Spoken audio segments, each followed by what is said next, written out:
Hello.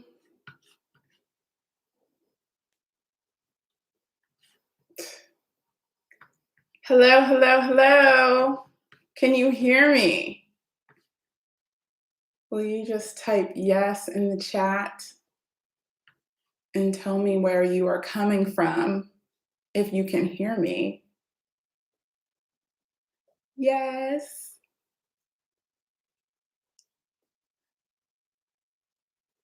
Okay, we have people and then it looked like they went away. Okay, I'm coming from Illinois. Okay, where in Illinois are you coming from? I'm literally 2 miles from Illinois. I live in deep, deep South City, St. Louis.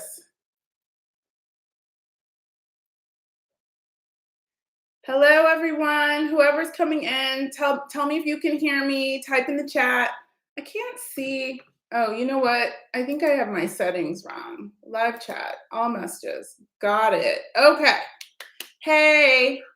Hi, Kwanzaa. Hello. Hello, hello. We got some people in here. Talk to me. I'm here. Okay, you can hear. Okay, Alicia, when I've seen you in the comments. Dr. Ninja Turtle, I've seen you in the comments. Where are you guys at?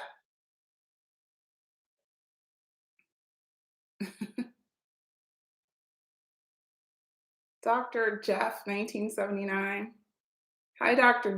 Oh, well, are you Doctor? Doctor who? Hello.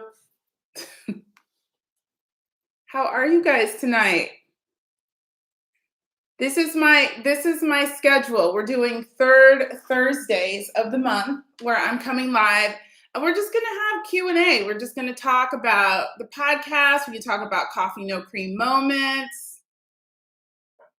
Oh yes, Miss Kwanzaa is a confident woman. She's not afraid to speak up. This is true. She doesn't play. She says, "You have don't play with me energy. You demand respect when you walk into the room." She does. Okay, wait a minute. Who said what video? Dr. Kwanzaa, did you see the podcast from yesterday? Did anybody see the panel from yesterday? Can you guys tell me? Because I was really looking forward to this panel. I mean, in the comments, you guys have been talking about Black women at work, their problem at work. So we started the conversation yesterday. I had Dr. Kwanzaa, I had Dr. Lydia Bullock, and I had Natasha Williams, all returning guests to talk about this. So did anybody have a chance to look at it yet? Because we just have part one.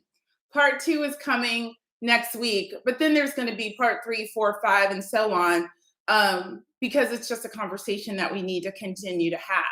So, okay, is it?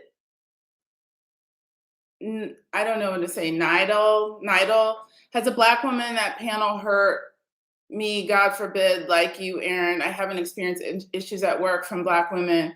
Yeah, some people say they haven't experienced issues. I would say you're definitely in the minority. Not to discount that. That's really amazing. I mean, I too haven't had, I've had Black women issues in life, but I haven't had as many at work. So that's why I had to bring in my panel to discuss it. People who have experienced those issues, but lots of mean Black girls. In fact, I said this in one of my videos. I'm in St. Louis, and people say that Black girls in St. Louis are mean. We had that conversation recently. I was with a group of people. So you're saying you're younger, in your early 20s. Maybe, yeah, maybe not. Did you grow up in predominantly all Black spaces or predominantly white spaces? Yeah. Kwanzaa says people always play with you. You're funny. Well, anybody who listens to the podcast knows they always get on me about the way I talk, but, whatever. So come on, guys. We've got people in the room. Ask me something. Ask me something. Let me know what's going on. Thank you. Yeah. I'm trying to see what you guys are saying in the comments. Life, but again, not at work. I grew up mainly in a diverse space with all kinds of different people. Yeah. I grew up in an all white space. And then my mother, though, she knew, I mean, we moved out there in the late 70s, and she knew how important it was to make sure, even though I grew up in a primarily white space, she made sure that she had us enrolled in, like, I went to like black dance school. We had like a black piano teacher. So she made sure that we were in activities, because we didn't go to church. She didn't make us go to church all the time as much as a lot of people had to go when we were coming up. So she made sure that we were in activities so that we knew who we were and all of that kind of stuff. So it was definitely an effort on her part to make sure that we were not out there confused. Somebody wrote, "Hi, Erin. Have been helping me get through this is Penny. Hi, Penny. Hi, Erin. You've been helping me get through a very new experience in my career. It's my first time in an office setting. I wish the Black women in corporate would reach out." What do you mean? Like reach out in your corporate environment? Are there a lot of Black women there that you want to connect with? Are you having trouble connecting? Let me know. As a younger Black woman, you guys are giving me good advice. Yeah, I hope I'm giving good advice. I try to bring on people that, round me out. I don't know everything. I'm a skilled, I'm in skilled trades, and I'm the only woman in the field. What do you do? What's your trade? Inquiring minds want to know.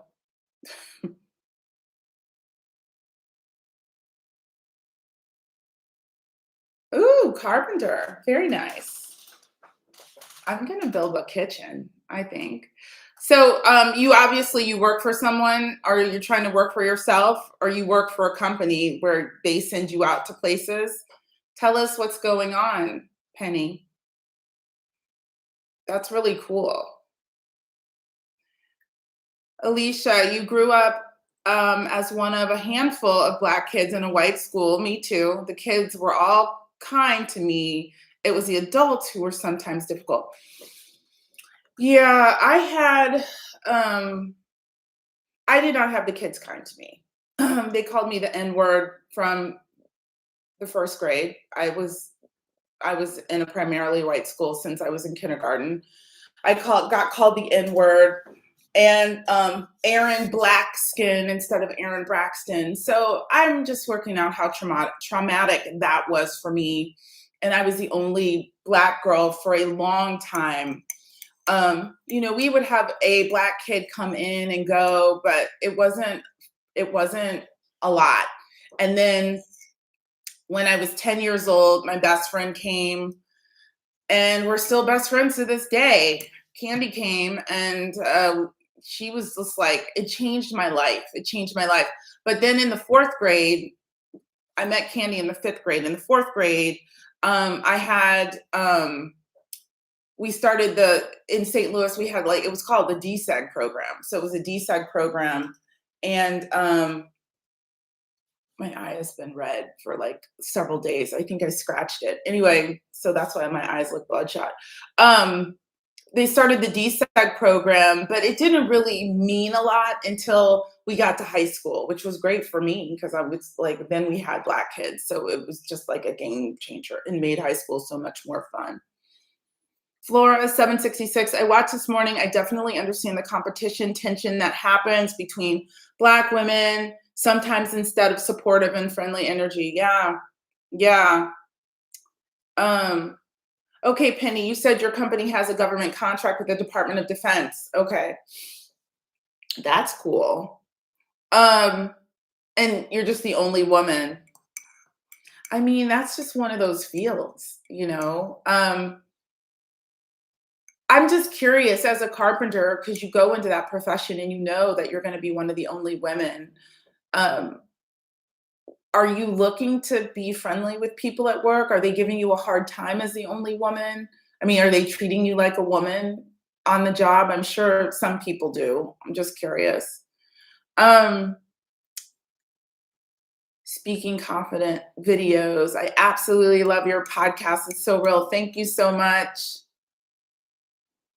Somebody wrote when they, Nida, you said, I have a coffee cream moment when I worked as a stocker in the grocery store a few years ago. This white man was verbally abusive and literally was yelling at me. When I reported it, they didn't.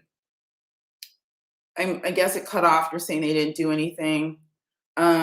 When I reported the white man being verbally abusive at work, literally yelling at me, all they did was write him up, didn't get fired.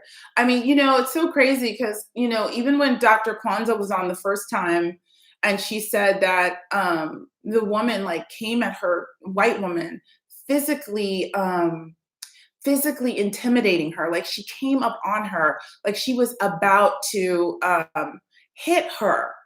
She said she could feel the spittle on her neck. And when Dr. Kwanzaa went to the people in charge, they told her, um, it's time for you to find another position. I mean, this stuff is real. And in some cases, you do just need to find another position because to me, there's no reason to be in said position and be stressed out and traumatized and even threatened physically. It's emotionally taxing. It's all of it. Yeah, it was right. How would you handle a fellow Black colleague tries to overshadow you when you try to speak? I would just turn to them and say, excuse me, I'd like to finish what I'm saying.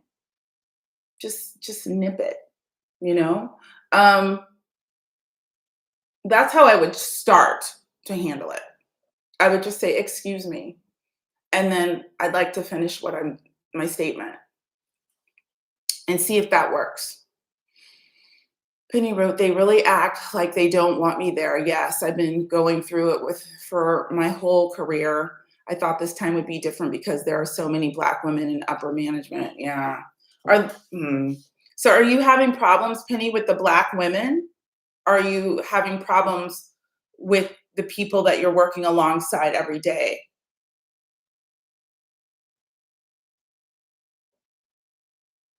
Yeah.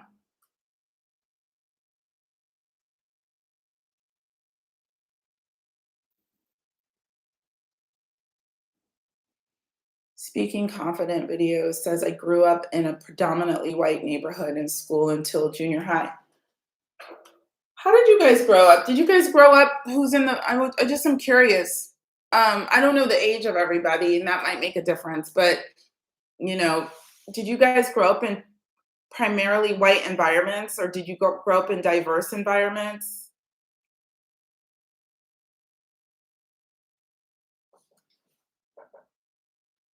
I You're 45. I'm 51. I'm saying it loud and proud. So yeah, to be in a primarily white environment was still relatively new when I was growing up. So yeah, I mean, even yesterday, this lady, she's new to the neighborhood, and she walked by, and I don't know how she has this beautiful Doberman, and I love dogs.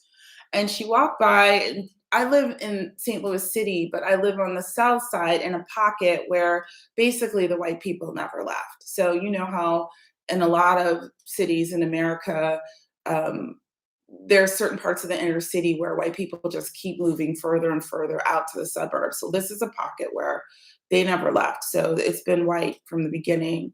And, everybody seems really cool. When I moved back here, I didn't know what to expect, honestly. I was concerned because St. Louis is so segregated. So, um, but I knew I wanted an old home. I love the brick here.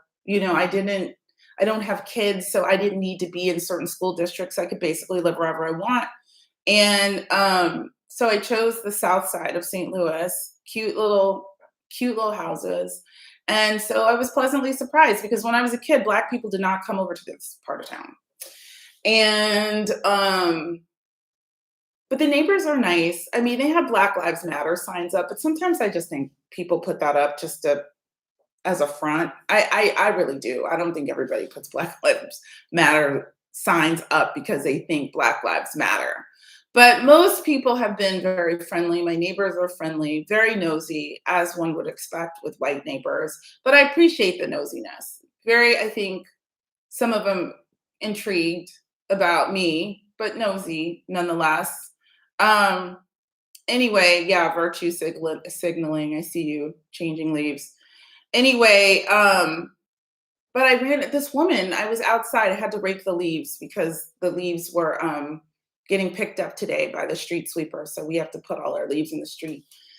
So I had to rake the leaves and I was so tired. But anyway, this lady walks by with this brand new, like beautiful Doberman. Dog is gorgeous. It's one of those brown and gold ones. It was gorgeous. It was like a puppy. And I don't know, somehow we got into a conversation about how Black and white issues and how Black people owned the house before her, the house that she's in.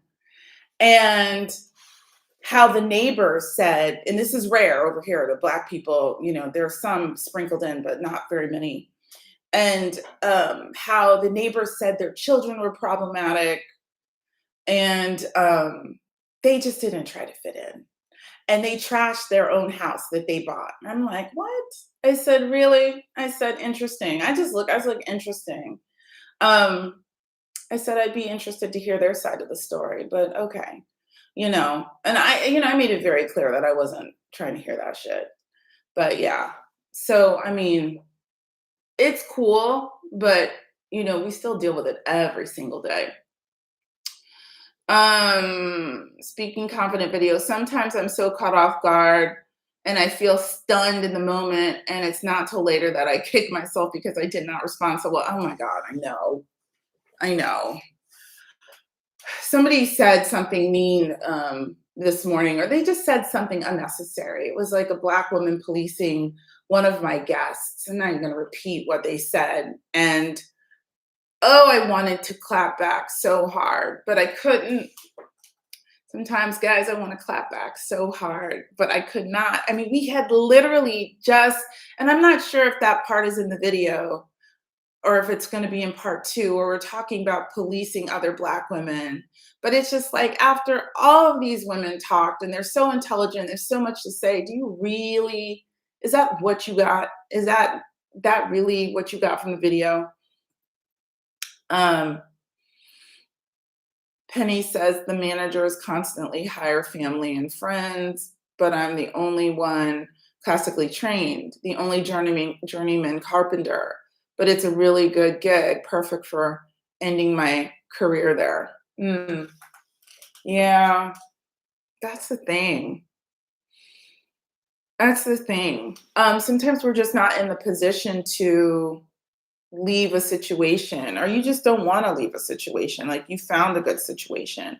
It's a good career until it's not. So if it starts to get to you emotionally, mentally, and you start to become overly stressed, then we have to really consider. And I think a lot of times as Black women, we just put up with so much. We're so used to putting up with all of this crap, and you don't even realize the toll it's taking on you. And it's almost like you just take it because that's what you're used to doing, is taking it, but you don't have to. I certainly would never tell anybody to leave their job, especially if it's paying them well, and they don't have an alternative.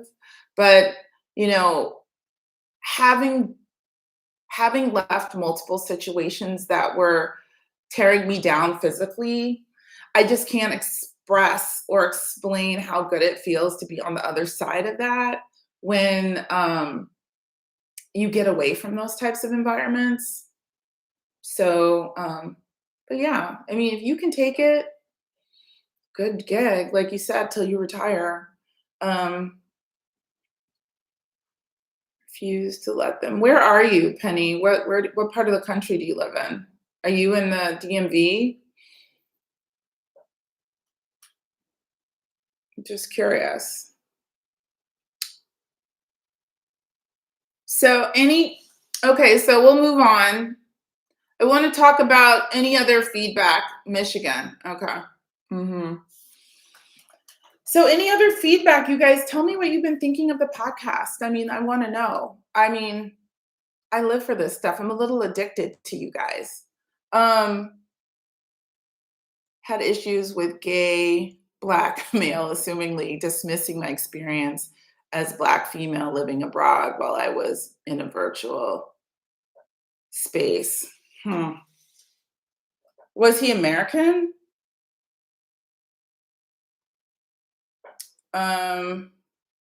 Thank you, Alicia.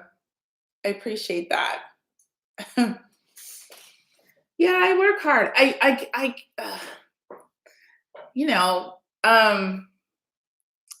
At the moment, I didn't know how to really respond other than professionally and leaving the circle. Okay, changing leaves though. Was the gay Black man, he was American? Do you guys, I don't understand the situation. New sub here. Oh, thank you.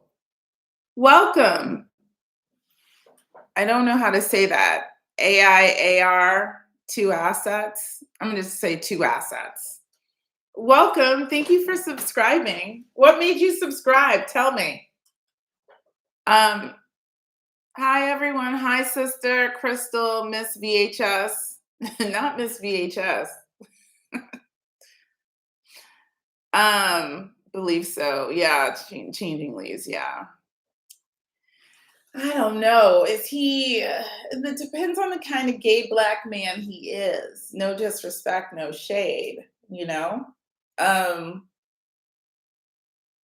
Is he a clapback type of gay Black man? But professionally is the best way to handle it. You know, sometimes you just have to gauge the personality of the individual. And then how much do you have to interact with that individual on a daily basis? Can you just deal with them on an as needed basis? You have to interact with them a lot. Yes, I love nostalgia too. I don't have a VHS. I just literally had it's not just, but I had to have a guy get some stuff off of a VHS tape because I have so many things on VHS tapes around here. Like I went skydiving once, that's on my VHS tape. I pledged a sorority in college. My neophyte shows on a VHS tape. So I was the only one with this recording, so I got it digitized for my line sisters. But yeah. So guys, tell me, like, what are you liking the most? I need feedback. I would like feedback. Any other questions? I'm here for the next 30 minutes. We skydive? We do.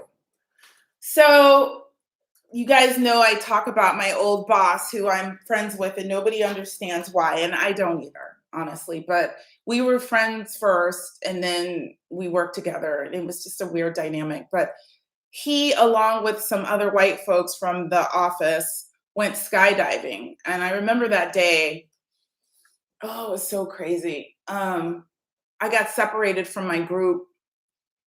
And anyway, but I jumped. It was tandem. And I went to see Janet Jackson that night. I did.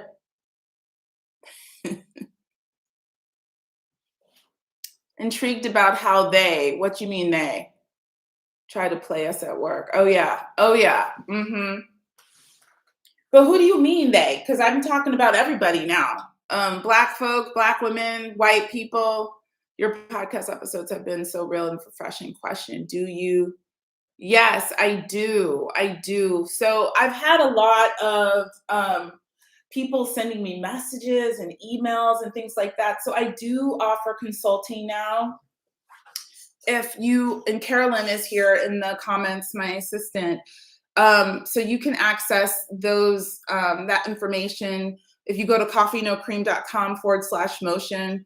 It's just a one-on-one coaching hour where we I help you get into motion. That's why I call it the motion hour. And if you're unstuck, if you're stuck and you need to get stuck, or you just need somebody to talk to and figure it out.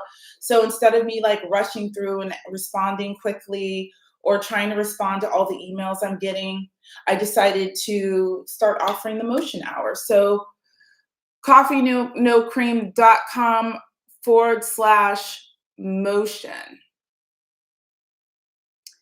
Yeah, you should go skydiving, Nida, one time.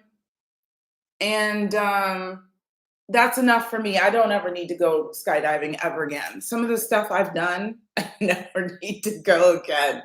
A couple of years ago, I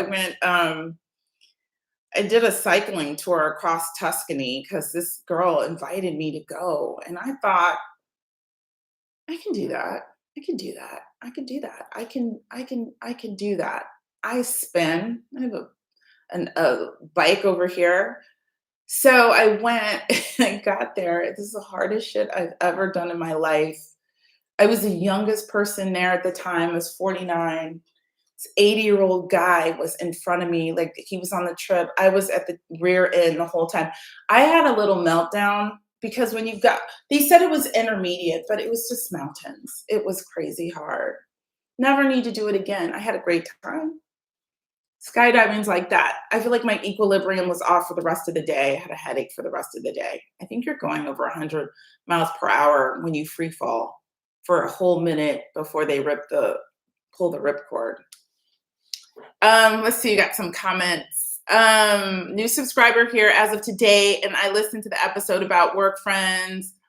All of what you and the ladies were saying was spot on. Good, thank you. Yeah, we have mixed reviews. Like some people love to come in and say, "Oh, I never had that happen." Okay, that's fine. I had somebody come in today. I don't know if it was a troll. I don't know. She had a black avatar, but it could be somebody posing as anybody, right? And she comes in because she was watching my episode about Black women policing other Black women. And she just goes off about how Black women are disgusting and we suck our teeth. I mean, she just went in. And although I have experienced the Black women that she's experienced, she said she just tries to avoid them and she doesn't deal with Black women at all. And I'm like, girl, I mean, we can be a trip, but I love Black women. I'm just calling it out and asking us to be accountable because we can be very hard on each other and difficult with each other. That's why I'm doing the series, make it make sense. But damn, she just was completely done. So she doesn't even deal with Black people at all. So I don't get that kind of behavior. I actually used to work with another girl named Erin. I mentioned a girl named Erin in the video today, but not that girl. I used to work with this Black girl named Erin, and she just could not stand Black people. This is at my first job. I remember we were in Dallas and we were listening to, what was it? What was the radio station? K104 or something like that. And she was like, listen to them, listen to how they sound. I was like, are you crazy? Crazy. I don't get that kind of stuff. I don't get how you don't like your own people. I have never understood it. Somebody wrote, it would help to hear more stories of those who decided to leave and how they did it. Okay. Have you watched my videos of how I left? But I can definitely work on that because that is, and if you want to talk about it, if you book a motion hour with me, we can definitely talk about it because that is my expertise, entrepreneurial venture. But yeah, it's hard. It's hard. And it's one of those things where, I was talking to a friend of mine. I'm going to do an episode about this, ways to stay in motion so that you can, work and build on something to build your confidence up to leave. But check out my episode about that, Penny. I was talking to a friend of mine. She's literally the president of an ad agency. And love her down, love her to death. I'm helping her redo her website right now. And I just had to tell her, "You're full of shit." Like, she literally knows that she's going to get laid off in the next, well, she doesn't know for sure. She suspects that she's gonna get laid off in the next 18 months because her subsidiary is being absorbed, by the big parent company. And I'm like, "Get out there, get your personal brand going, start something, get something going." And she just is constantly getting ready to get ready with some bullshit. And I just, as somebody who's done that, she's not doing anything. So yeah, we can definitely talk about more about how to get out there because there's a way to do it. You definitely need to plan it if you're going to do it. Um, and I remember the first time I had this conversation with my father, and he works in the auto body business, and he was working for the Black auto body business in St. Louis, and he was their head body guy. And, they were owned by some guys who had family and nephews and sons. And he knew he wasn't ever going to take over their business. So he's just started working on his own hustle. And he always told me, when I started making as much money on the side hustle as I did on my main hustle, that's when I quit. Like, you have to have a plan. I would not encourage you to just step out here and not have a plan. Let's see, some of these comments are coming in.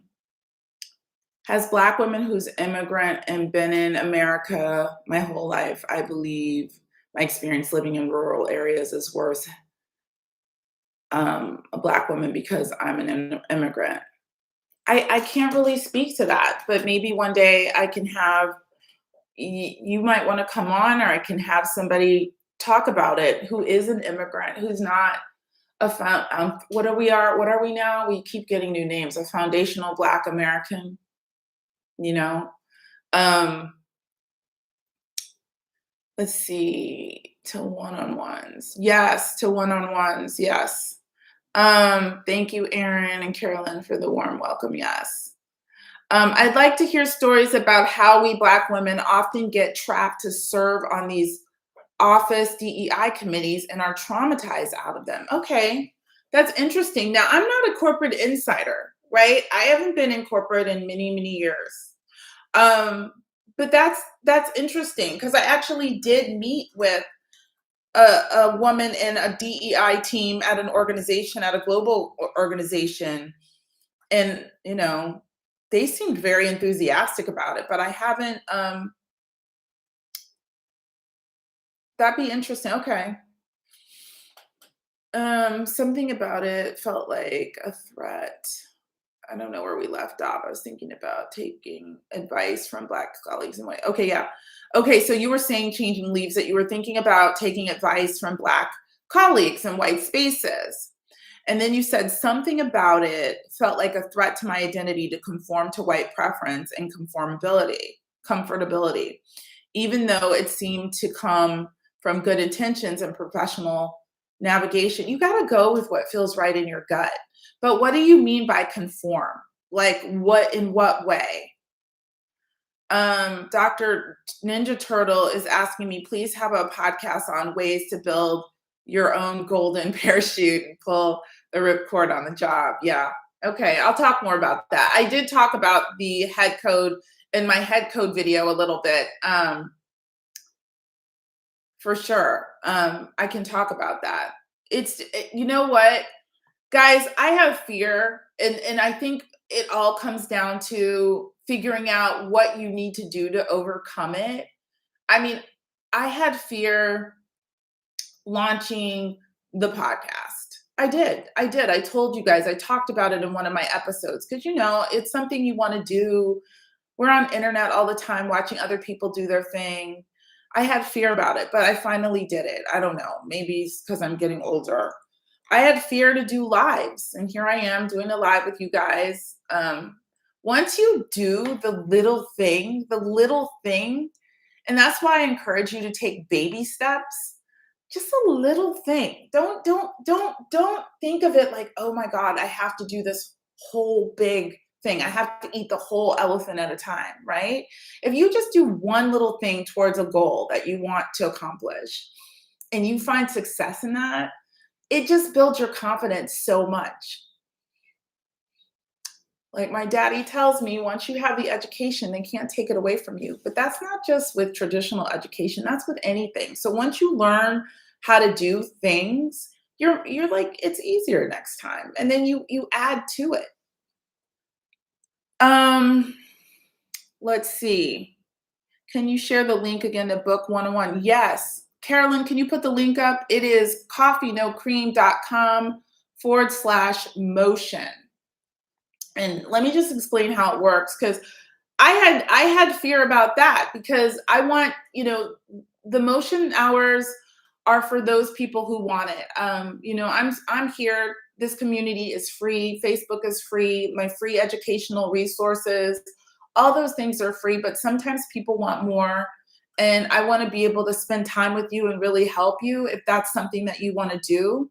So what we do is you'll book the session, and the motion hours are not free, but you'll book the session, and then I'll send you a questionnaire. You'll be redirected to a questionnaire, but if you don't have time to do the questionnaire right then, I'll send you an email with the questionnaire link in it, and I'll ask you a series of questions so that when we get in our session, I'm going to work you through my motion framework that I've developed to help us just get ourselves to the next step, to help us not snatch the or rip the band-aid off, but what are the next steps? Maybe you feel like something's off and you don't know, you can't put your finger on it.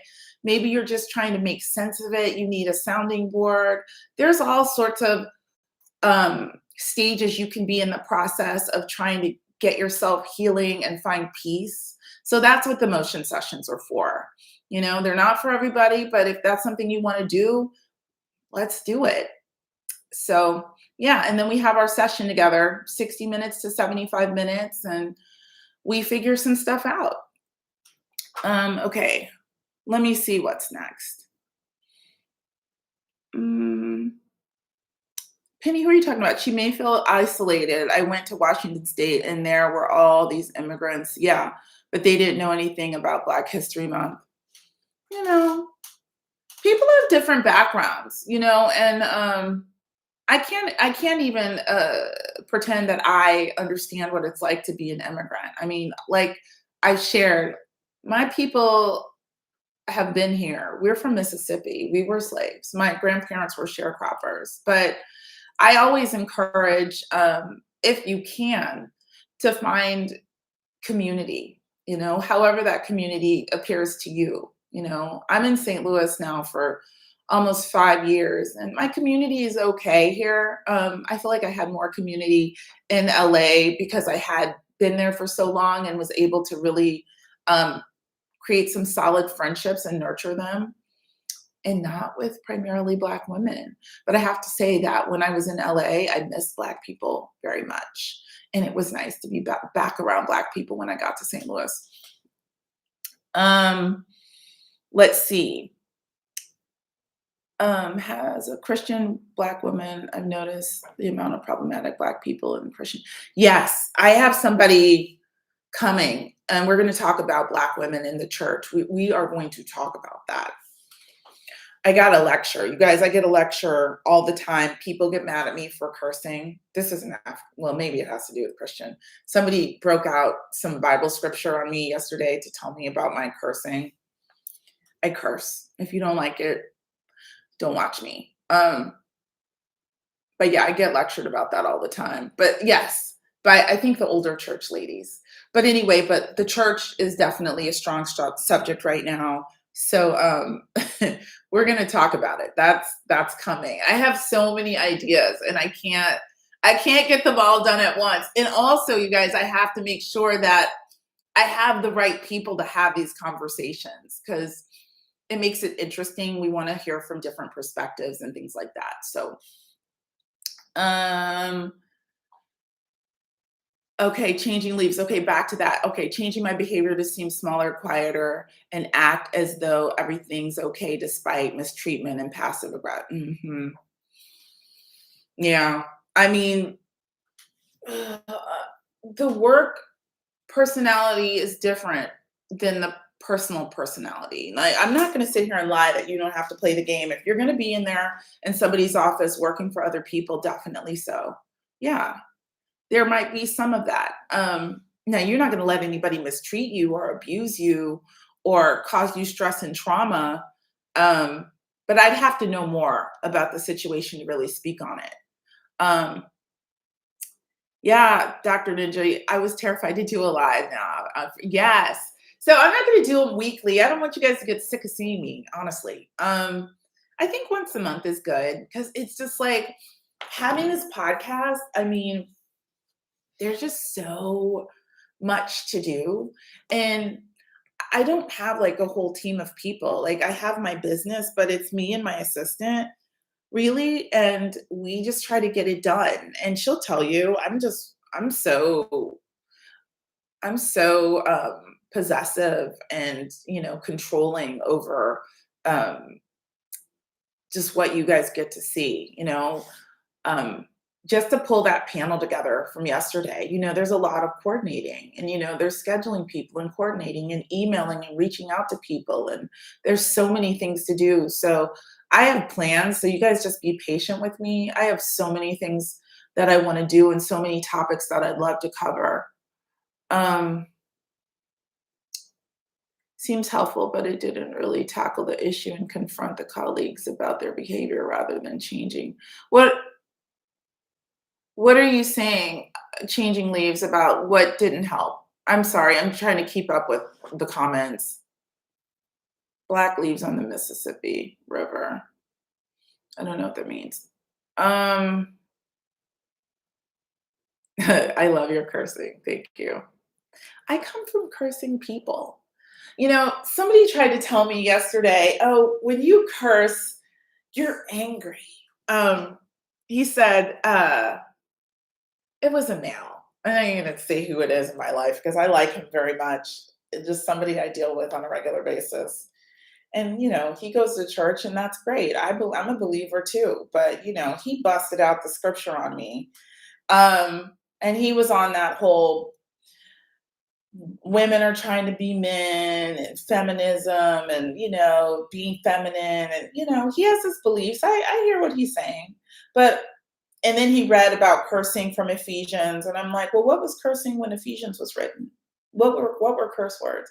So but basically he tried to say people who curse are usually angry, and I'm like, I'm not an angry person, not even in the slightest.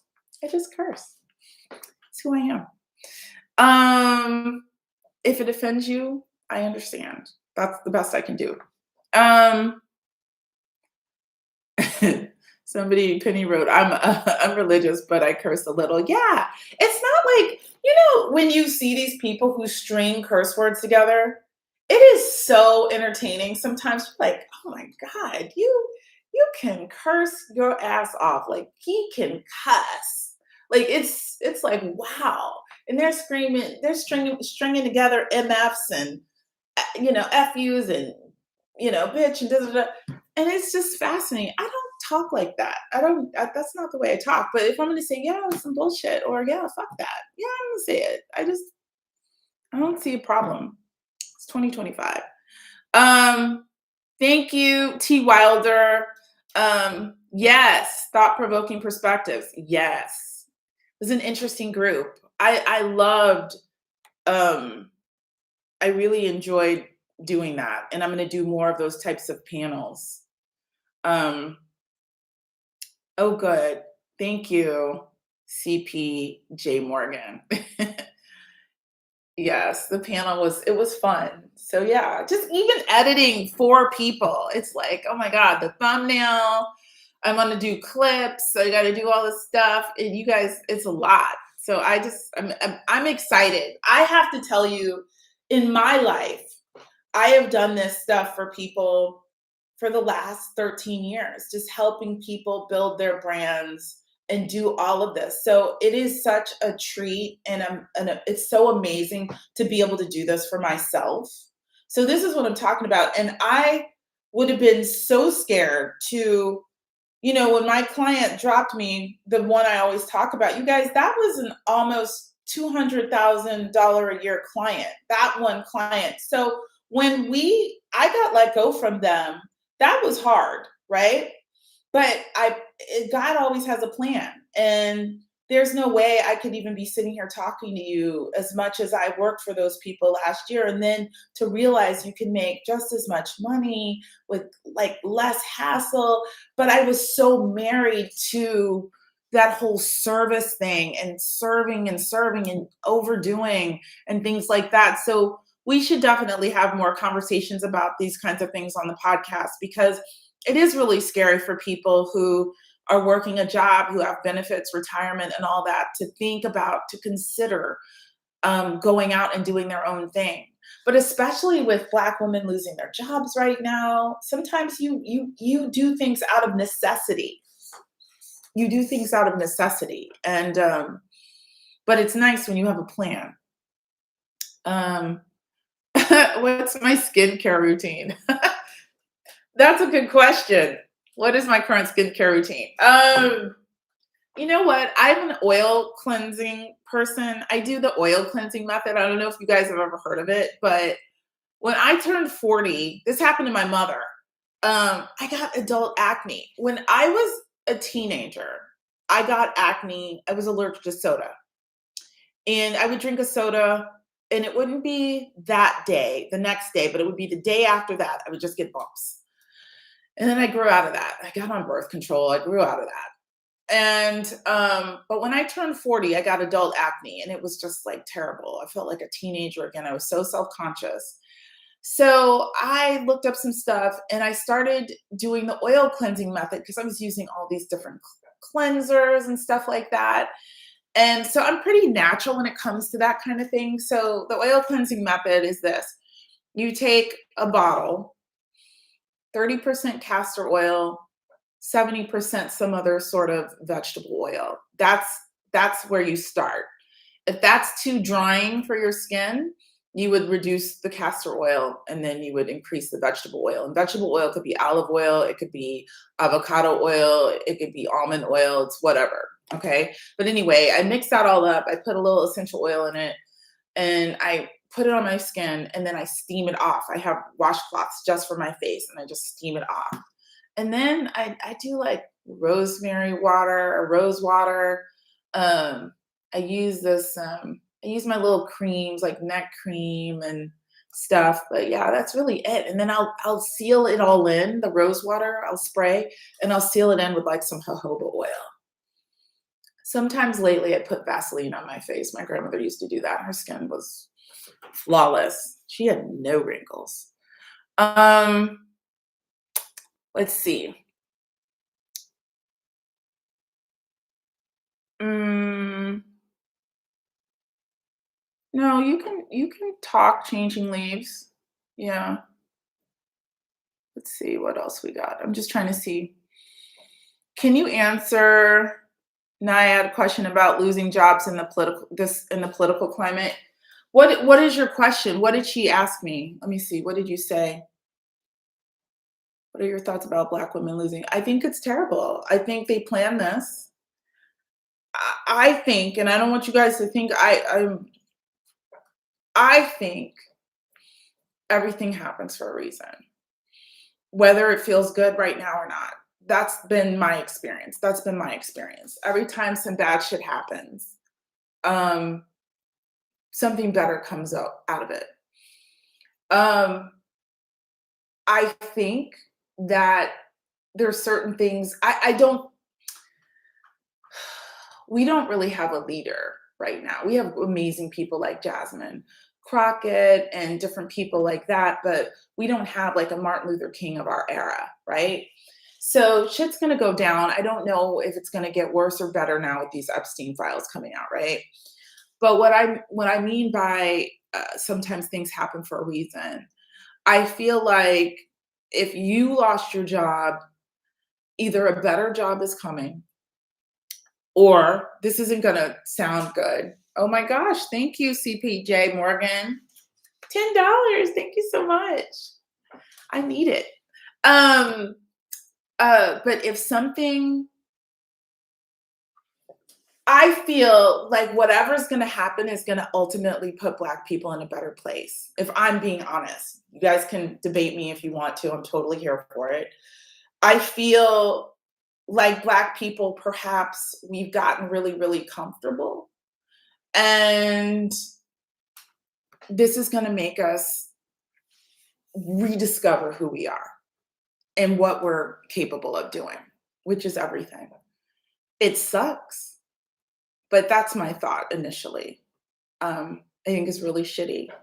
Um, I'm really afraid about the healthcare situation because I'm self-employed. So yeah, but that's my overall thought. But you can be more specific. I can answer you if you have anything more specific to ask me about that.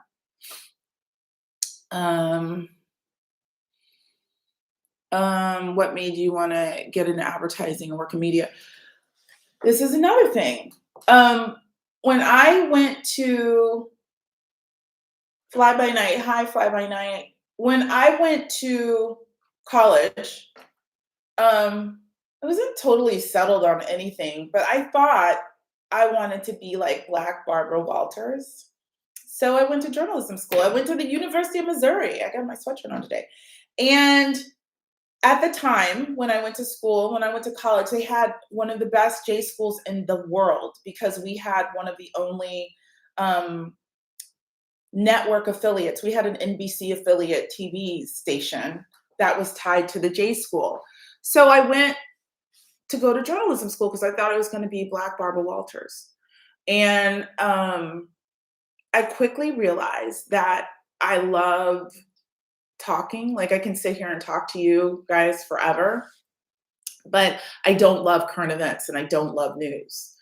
And one time, one of the professors was a Black woman, came in to talk about her advertising career, which was another track within the journalism school. So we got accepted into the J school our sophomore year, and I flipped, I switched, and I went the advertising route because it was cool, it was fun, it was, it was a good time. I mean, I had a lot of fun doing that. So I think I just, it was my alternative to being Black Barbara Walters. But, I always wanted to, if I could have been like Oprah Winfrey, I would have wanted to do that. But I didn't see it as something that I could do. So I just went the advertising route. And, it's so funny how things just come back full circle. Because when I was a kid, I used to practice reading books and recording them. And that's how I got into doing voiceover work much, much later. Being able to sit and speak in a microphone. So yeah, that's how I got into it. But it was a rough road because I was in Dallas, I think also too. But advertising in general is rough. I mean, it's rough. It's silly how much you have to work. We're not saving lives. We're just doing advertising. But my friend who I was talking about, who's the president of an ad agency, has had her head up that ad agency's ass for shit, I want to say 15 years. But she and I started working at the same time together on the same job, and she's still in it, and she's afraid to do anything. She's afraid to do her own thing. I built that girl so many websites that she doesn't do anything with because she's always got a business idea, but she just can't see it through because she works so much. But anyway, curative. Okay, curative. I will look under. Carolyn, if you're watching, Carolyn, can you just write curative down? Curative, because I will look at it. Thank you, Penny. Yes, I saw the women who were giving birth. I used to live in Dallas. That's where I had the majority of my problems. I think people have become so emboldened to act a damn fool now with our administration. So terrible. Oh, Chrissy, you went to J school too? Hadn't worked in the first newsroom. What do you mean? You hadn't worked in the first newsroom? I never worked in the newsroom at my J school. I wrote an article for the newspaper once. Oh, but I was a radio announcer for all 4 years in college on an NPR station. So that was cool. One time I said bass instead of base, and some lady called me and yelled at me and hung up. I was reading a PSA. Um, Let me see. Thank you. Somebody says Tanya says hit the like button. I was just on the link to book a session with you. Do you have any open times and weekends? Um, yeah, we can do a weekend. Um, Book a session with me on a day and then email me at heygirl@coffeenocream.com and I will we can change the date. I don't have any open right now. This other Black lady, her husband had to help her give birth because they refused to see her when she went to the hospital. Yeah. It's crazy how bold these people are. And then that white lady who walks by and tells me, I don't think people would care if Black people moved in the neighborhood. I said, trust me, they would. um, to how white people are more bold. Totally. After Trump was announced, when he ran the first time, I was in LA and I turned off the news for like 6 months. I was so pissed. I could not believe it after Obama. And I remember we partied after Obama was elected and then Trump was elected. And I felt like every time I got in an Uber, because I was always in an Uber back then, the Uber driver would try to challenge me. They would just try to bait you to get you into some conversation about him.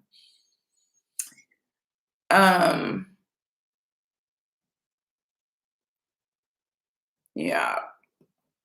I'm just trying to see if I missed any more comments. Okay, guys, we got a few more minutes. I'm only on here for an hour, just a couple. Anybody got anything else? Any other topics you want me to talk about or have guests talk about? Anything? Let me know now. Asia. Alicia, what you want me to talk about Asia?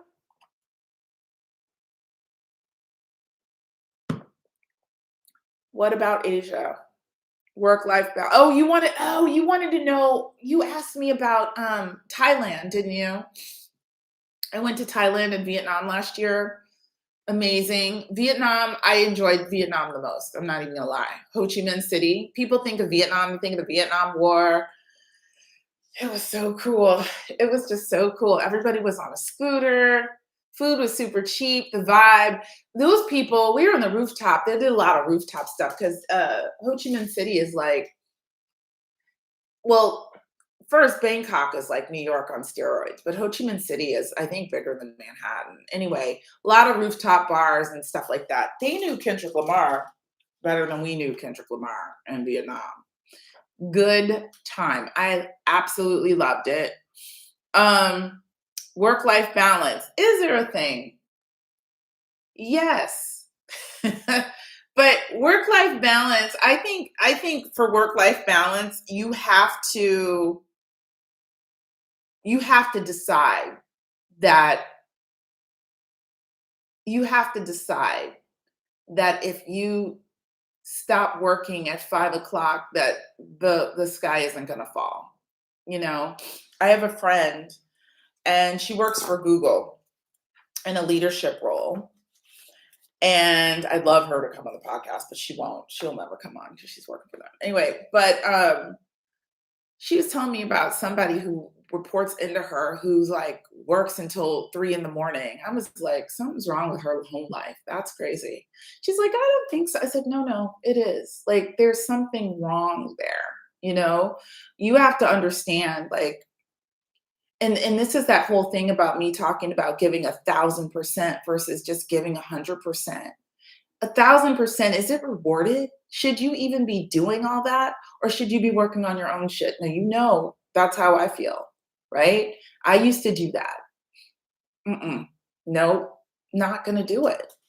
You don't have anything left for yourself when you do that. So You really need to find the balance. Even if you work for yourself, you've got to find the balance. Like, I'm in my office, which is upstairs right now. I'm going to move my office to the basement. So, because my recording room is downstairs where you guys normally see me, but I'm going to move my office to the basement as well. So, when I'm done with work, I just will come upstairs and I'm done. I'm not going to look at the computer. I mean, you need to shut it off because sometimes we do all of that and we're not doing the other things for ourselves. So, work life balance, I don't know if it really exists. It's more about what works for you. But I think that the days of working your ass off in all hours of the night, that's crazy. If you don't get your sleep, it'll kill you. That's a whole nother topic I can get onto. I'm really into getting sleep. Let's see. Talk about Black women in marketing, please. Like, what do you want to know? What do you want to know? One of my friends who's a VP of marketing from she's at a bank, a pretty well-known bank. I tried to get her to come on, but she literally was just bullshitting me about it. So I just, when people do that, I just let it go. So, but yeah, I have a lot of marketing people.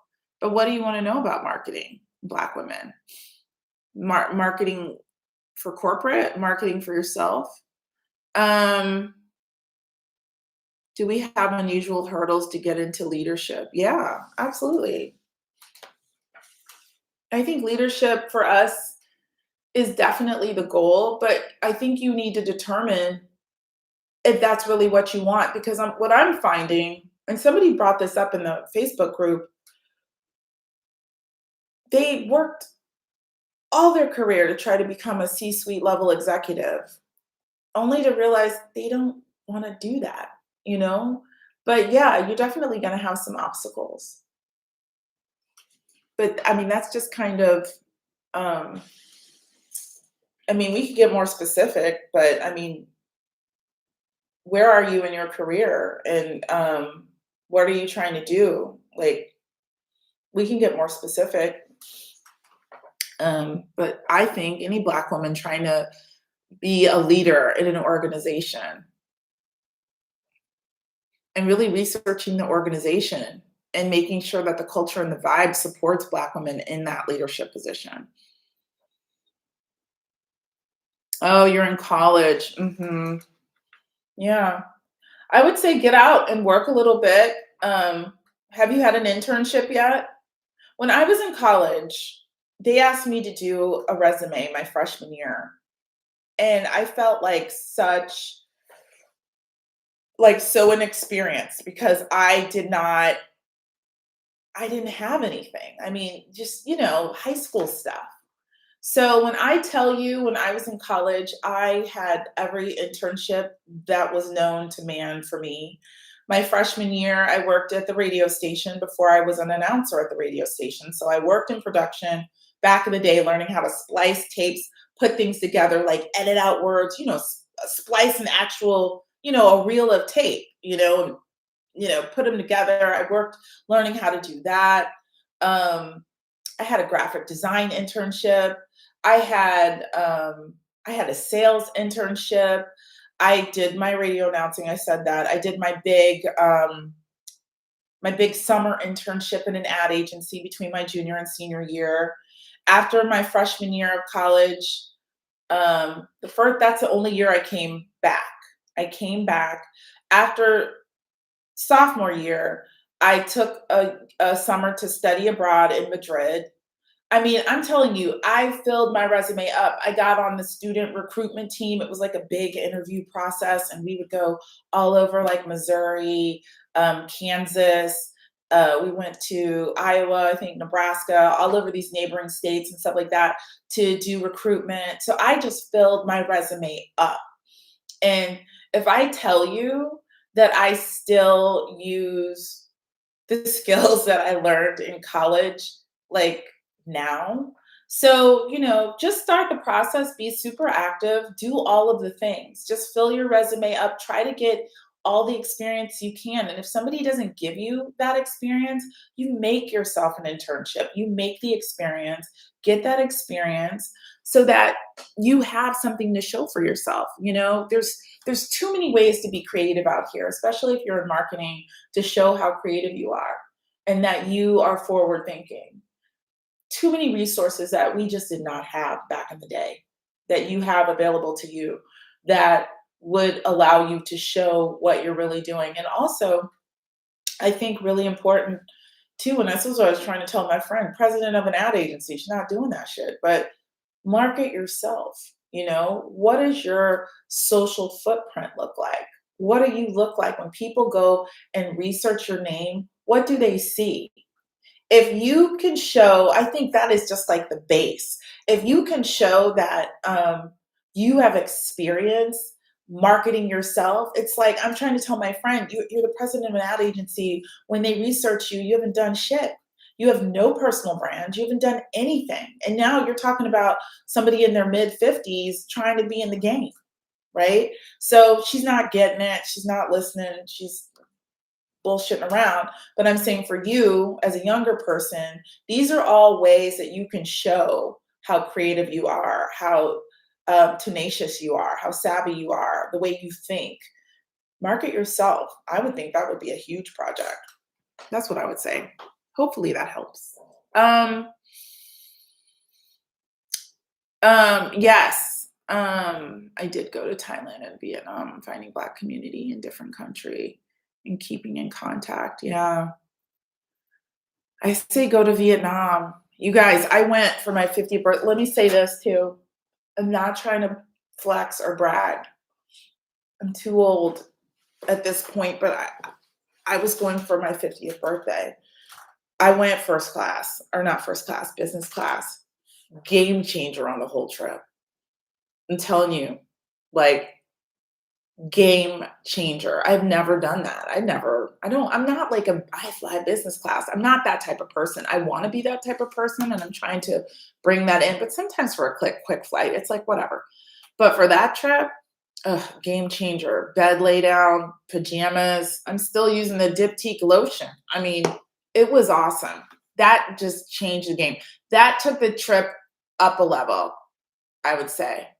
So get credit card points, do what you can, but try to get that going if you can, because that was a game changer.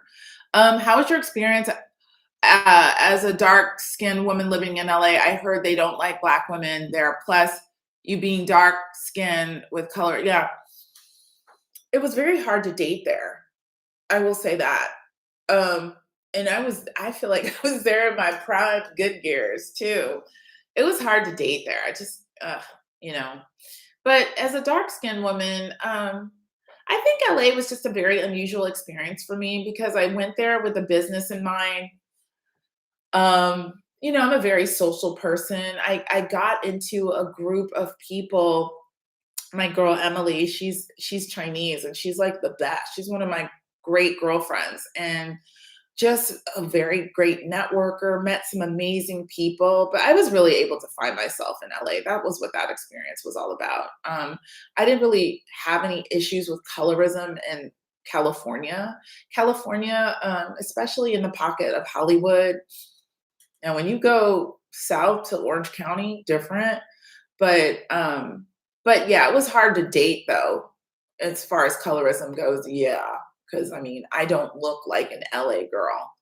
So it was definitely difficult for me, but I really enjoyed it. But there was no community there. Like I miss, like I said, Black people and things have opened up for me business wise in a way here that just wasn't happening there. So I wouldn't have thought that, but I really enjoyed LA. I loved it. I miss my friends, but I don't I don't miss LA.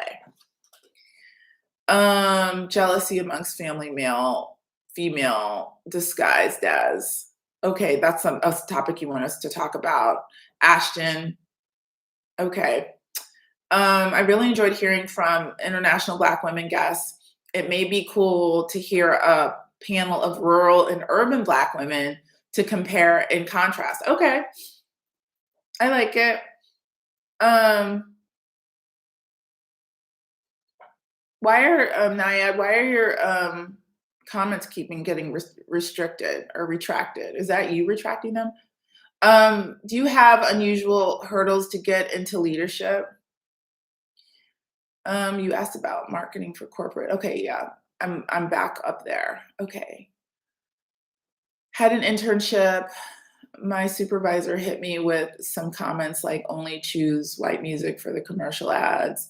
Yeah, like that's the kind of stuff. Like when I worked in advertising and they used to parade us in, because I had a pretty decent advertising career, worked on pretty good accounts. So back in the day, this was cool, but like it sounds cooler than it is. So like I'll just tell you. So I worked on Frito Lay, Pizza Hut, Pepsi.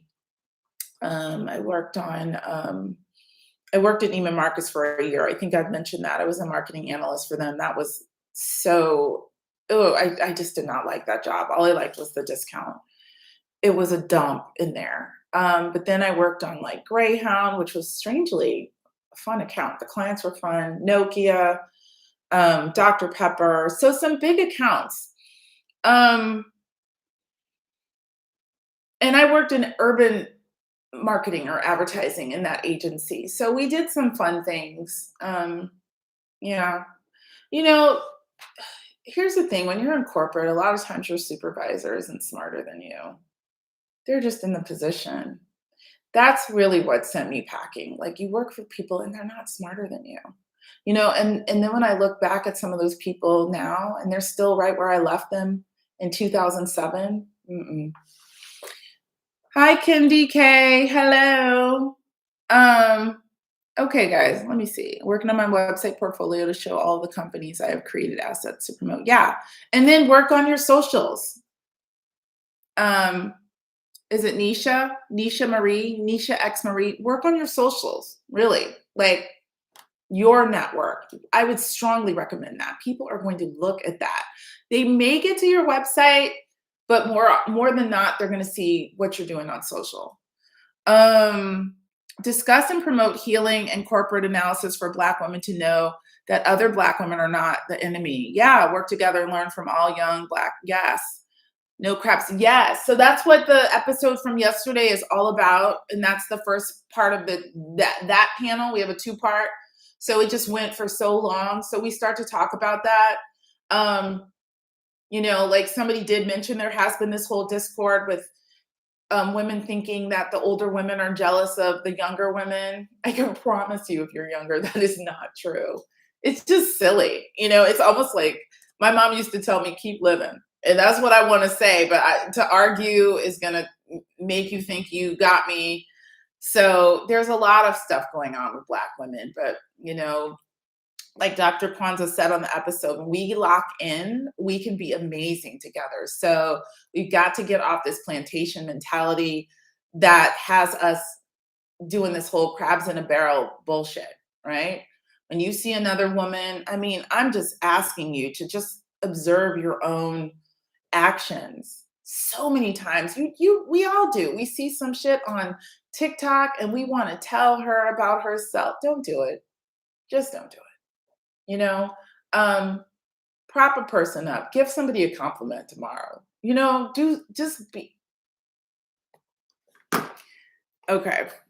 I'm off that. What's next? I'm going to say 2 more. Hold on, get this off the screen. Thank you, Dr. Ninja Turtle. Don't you think it was hard for you to date in LA due to color? No, maybe. Yeah, probably due to colors. I am a woman who has had my head up my business's ass for years. Like I've had so many boyfriends, but I haven't made dating a priority. Like I was never one of those like, oh my God, I really want to have a boyfriend. I want to meet somebody, all of those things, and I have, but then I make bad decisions. And I've had bad things happen. I've had good things happen, but I've been so focused on business. That's been where I don't want to say it's a regret, but I didn't make my personal life a priority. I didn't put the whole family thing as a priority, but I think that's just the way it was designed to be because I love my life. So, but yeah, colorism, definitely a thing. I don't have the look, and I'm not interested in trying to achieve that look, even as a dark skinned girl. Like, look, I'm natural, I'm twisted today. But I didn't look like this when I got to LA. I had a different look. I had like a short Halle Berry pixie. Um, yes, this is a vast topic, but maybe a few points like how to cope yeah, we're gonna get there. We're gonna get there, Ashton. There's so many like there's so much to come. Okay. All right, guys. Did you work in advertising? I worked in advertising for 11 years. All right. I think that's it. I've been on here for 16 minutes longer than I intended, but I thank you guys so much for coming. So what do I want to say in closing? The motion sessions are up, coffeenocream.com/motion. If you want to talk to me more, you're stuck, all the things. If you want to subscribe to our free educational resource guide where we have, it's not a guide, it's a database. We've got almost 2,000 free courses. I think the last time I counted was like 1,900. Got the Facebook group. I don't have the link to the Facebook group right now. I forgot. Carolyn, if you can find it, you can put it in there. But we continue the conversation over there. And yeah, I think that is it. So guys, thank you so much for showing up tonight. Appreciate you so much. And I will see you guys next week. Not live, but next week episode. Or I'll have some posts between now and then. So yeah. So thank you guys so much. Good night. I gotta go eat dinner. Good night.